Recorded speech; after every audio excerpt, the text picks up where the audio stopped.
Good morning, welcome back to our channel. আমি সোনু, আশা করছি তোমরা সবাই ভালো আছো আর আমিও খুব ভালো আছি। আজকে দিনটা শুরু হলো ঈশ্বরের আশীর্বাদ নিয়ে।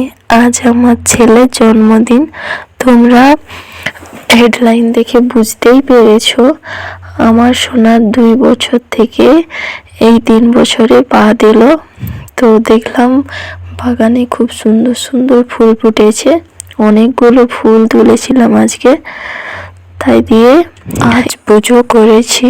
আমাদের এখানে নিয়ম আছে যে বাচ্চা 5 বছর না হলে জন্মদিন পালন করা হয় না, তাই আমরা ওর জন্মদিন পালন করিনি। শুধুমাত্র আমার বোন, ভাই, ননদ ওরা সবাই এসেছে। আর যেহেতু আগামীকাল বৃহস্পতিবার নিরাম, শুক্রবার শিব চতুর্দশী আছে, নিরাম খাওয়া হবে বলে তাই অল্প করে খাওয়া দাওয়া আর আয়োজন করেছিলাম। আমার সোনা তো এখনো অবধি সব খাবার খেতে পারে না, তো ও শুধু মাংস দিয়ে সাদা ভাত খেয়েছে। আমার দিদি সব সাজিয়ে দিচ্ছে আর আমি ভিডিও করছিলাম। তো আমাদের হয়েছিল ফ্রাইড রাইস, সাদা ভাত, বেগুনি ভাজা, আলু ভাজা আর গাজর বরবটি ভাজা, বড়ি ভাজা, স্যালাডটা দিদি খুব সুন্দর করে সাজিয়ে দিচ্ছিল আর আমি ভিডিও করছিলাম। তারপর দিয়ে দিল লেবু। এরপর আমার সোনার জন্য ঝাল ছাড়া মাংস রান্না করেছিলাম আলাদা করে, ওটা দিয়ে দিচ্ছে। আর আমার সোনা মাংসের পা খেতে ভালোবাসে, তো তাই ওর জন্য আলাদা করে রান্না করা হয়েছিল।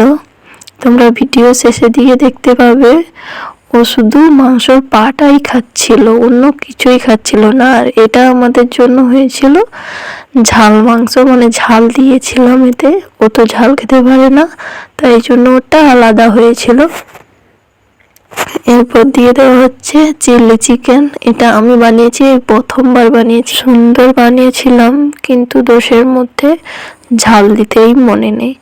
অ্যাকচুয়ালি ওদের ছোট বাচ্চাদের জন্য তুলে ঝাল দেওয়ার কথা ছিল, তো ওদের কথাও ভাবতে গিয়ে আর ঝাল দিতেই মনে নেই। তারপর দিদি দিয়ে দিল দই, আর মনে ছিল না ঘি দিতে, তো লাস্টে ঘি দিল। এরপর সাজানোর পালা। এটা কিন্তু আমি সাজাচ্ছি, আমার হাত, তো একটা একটা করে সাজিয়ে দিচ্ছিলাম। আমি এদিকে সাজাচ্ছিলাম আর ওদিকে ওর ঠাম্মা, পিসি আর ওর মাসি 3 জন মিলে সোনাকে নতুন জামা পরাতেই পারছিল না। অ্যাকচুয়ালি ওর পছন্দের জামা হচ্ছে লাল, তো ওর পরা ছিল লাল জামা, ওটা খুলবে না, ওই পুরনো জামা পরেই খাবে, নতুন জামা পরবেই না। তো অনেক চপ্প হয়েছিল। তারপর এখানে সাজিয়ে দিয়ে আমি চলে গেছিলাম ওকে জামা পরাতে। তো এই দেখো কত সুন্দর সাজিয়েছি, লাস্টে জলটা দিয়ে দিলাম। আমার সোনা বসে পড়েছে। তো ও প্রথমেই মাংসের পাটাই নিয়েছে আর ও পুরো ভিডিও জুড়ে ওই পাটাই খাবে। ও কিছুতেই খেতে চাইছিল না, ওর বাবাই অনেক করে জোর করেছিল আর আমরাও জোর করেছিলাম, কিন্তু ও ওটাই খাবে। তো পরে ওকে আলাদা সাদা ভাত আর মাংসের ঝোল করে খাইয়েছি। তো দিদি প্রচুর দুষ্টুমি করছিল। আমি এই ভিডিওর ভয়েসটা দিচ্ছি কিন্তু অনেক রাত্রিবেলা, এখন বাজে 12টা। অ্যাকচুয়ালি সারাদিন টাইম পাইনি এমন নয়, এখানে শিব চতুর্দশী উপলক্ষে প্রচুর মাইক বক্স পাচ্ছিল।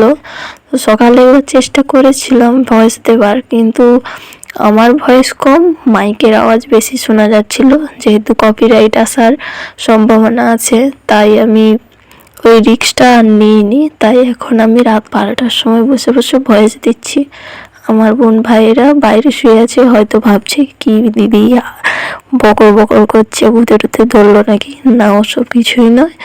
অ্যাকচুয়ালি এই ভিডিওতে ভয়েস দেওয়ার জন্য এত রাত অবধি জেগে আছি। ওর বাবাইকে অনেক ফোন করার পর এলো সেই পুজোর মণ্ডপ থেকে। এখনো পুজো শুরু হয়নি, কিন্তু ওর উপরেই বেশি দায়িত্ব। তো অনেক ডাকার পরে এসেছে, ওকে খাওয়াচ্ছে, কিন্তু খেতেই চাইছে না।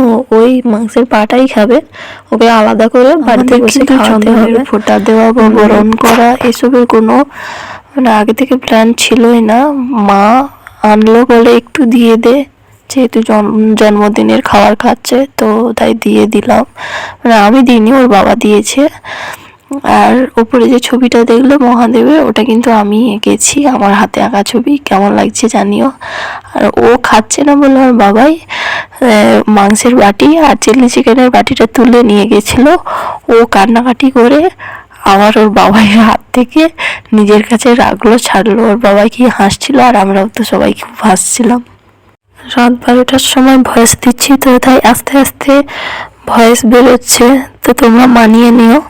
আর তোমরা ভিডিও দেখে বুঝতেই পেরেছো যে খুব মাংসের পা খেতে ভালোবাসে আমার সোনা। ও খাওয়ার সময় খুব দুষ্টুমি করে, ছুটে এদিকে ওদিকে পালিয়ে যায়। তো যেদিন আমাদের বাড়িতে মাংস হয়, ওই পা ধরিয়ে ভালোভাবে বসিয়ে খাওয়ানো হয় ওকে, বুঝিয়ে বাজিয়ে। ওটা দিলে তাহলে একটু বসবে, না হলে ছুটে এদিকে যাবে ওদিকে যাবে, ওর পিছনে ছুটতে পারা অসম্ভব ব্যাপার। ওর বাবা একটু ধান তুলব দিতে গিয়েছিল, তো দিদিভাই এত দুষ্টুমি করছিল, দিদিভাই বললো আমি দেব, বললো দিদিভাই দিয়ে দিল। তারপর ও ঠাম্মি বললো যে দাদা দিদি দুইজনে মিলে দিয়ে দে, তো ওরা দুজন দিচ্ছিল, দিয়ে ফটো নিচ্ছিল। তারপর সব বাচ্চাদের বসতে বললাম। সেরকম কিছু আয়োজন করিনি, তাই বাইরের কাউকে ডাকিনি, ঘরে ঘরেই সেরে নিচ্ছি। তো বাড়ির মধ্যে এই কজনই বাচ্চা ছিল। আর ওই যে হাত তুলে আছে ওটা আমার বোন, আর এদিকে আমার ভাই। সবাই তোমাদের টাটা বাই বাই করছিল। আর বেশি কথা নয়, তোমরা সবাই আমার সোনাকে আশীর্বাদ করো। Bye bye.